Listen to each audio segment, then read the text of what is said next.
Station Kanupuru నియోజకవర్గం శిల్పూరు మండలంలో ఉన్న ఐకేపీ సెంటర్ల 10 రోజుల సంధి ఒడ్లు పోస్తే అటు దిక్కు వచ్చి సూచన ఆఫీసర్లు లేరట.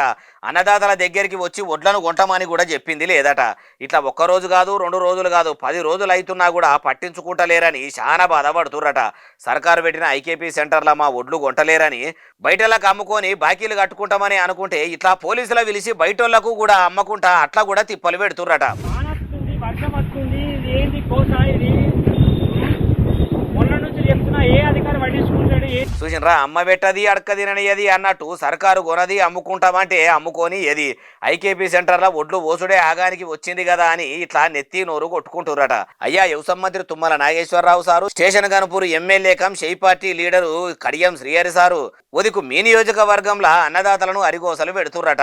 ఐకేపీ సెంటర్లు పెట్టి మీరు అన్నదాతలను ఆదుకుంటారని అనుకుంటే మీ అధికారులు ఇట్లా రైతులను రామగోసలు పెట్టుడు ఎందుకు సారు? మొదలు మీకు ఇగురమే ఉంటే ఐకేపీ సెంటర్లలో సౌలతులు సక్కదనంగా చెయ్యిరి, రైతులకు తిప్పలు కాకుండా చూడుండ్రి సారు. పోయిన తేప కూడా ఇట్లనే పరిశాన్ ఉండేరట అంటుర్రు ఏ ముచ్చటిన్నోళ్ళు.